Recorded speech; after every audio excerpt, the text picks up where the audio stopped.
Menurut gue, film When They See Us adalah salah satu serial pendek terbaik yang tayang di Netflix. Bahkan mengantarkan Gerald Jerome memenangkan Emmy Awards untuk kategori Outstanding Lead Actor in a Limited Series and Movie, mengalahkan nama-nama besar seperti Mahershala Ali dan Hugh Grant.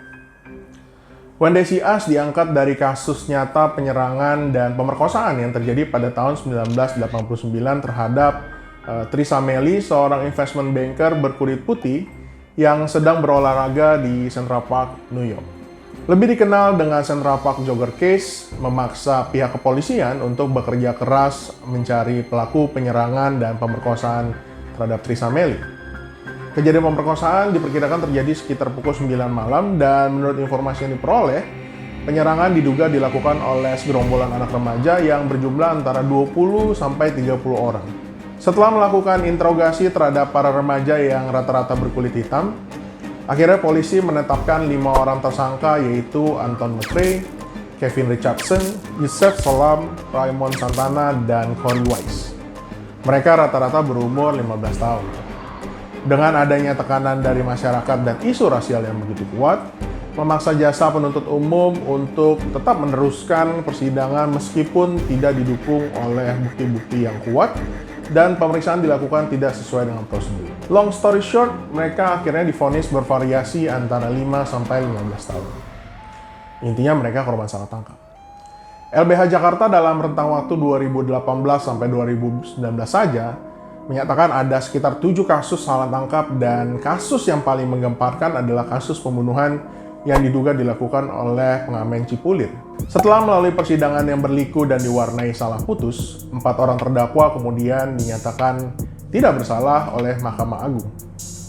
Total mereka sudah mendekam di penjara selama 3 tahun atas perbuatan yang tidak pernah mereka lakukan. Belum lagi perlakuan penyidik yang mereka terima dari kepolisian dengan cara disetrum, dipukuli, ditendang, dan berbagai cara penyiksaan lainnya. Mahkamah Agung dalam pertimbangan putusan peninjauan kembali menyatakan bahwa alasan penyiksaan tidak ada pendampingan penasihat hukum sehingga keterangan tersebut terpaksa dikarang, tidak sesuai dengan fakta, dapat dibenarkan karena para terpidana masih anak-anak yang gampang untuk ditakut-takuti. Dan tidak ada saksi lain yang mendengar sendiri, melihat sendiri, merasakan sendiri pada saat kejadian. Oleh karena itu tidak diperoleh bukti yang cukup untuk meyakinkan para terpidana sebagai pelaku tindak pidana pembunuhan. Intinya mereka korban salah tangkap.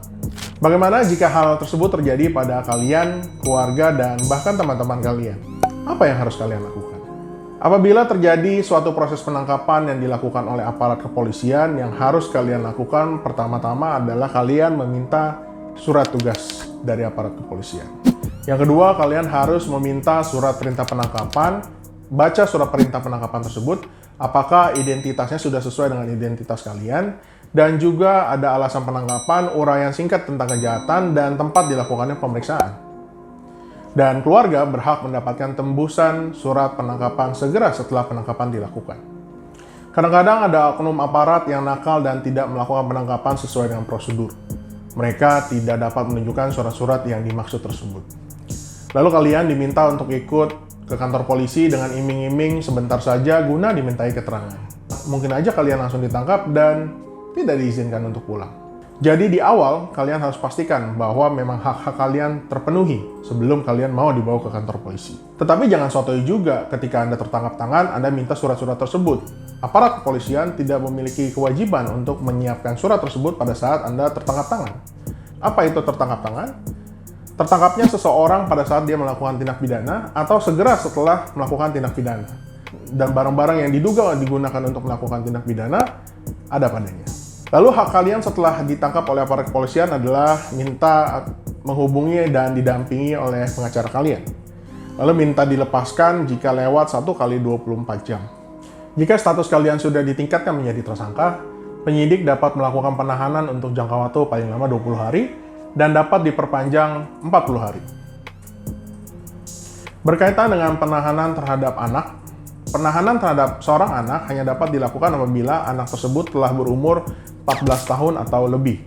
dan diduga melakukan tindak pidana dengan ancaman pidana penjara 7 tahun atau lebih. Apabila terdapat penangkapan yang tidak sesuai prosedur, maka tersangka atau keluarganya memiliki upaya hukum yang namanya adalah pra-peradilan yang akan diputus oleh hakim tunggal dalam jangka waktu 7 hari. Apabila permohonan tersebut dikabulkan oleh pengadilan, maka yang bersangkutan akan dibebaskan dari tahanan. Semoga informasi tersebut bermanfaat dan semoga kalian bukan korban salah tangkap atau korban tangkap beneran.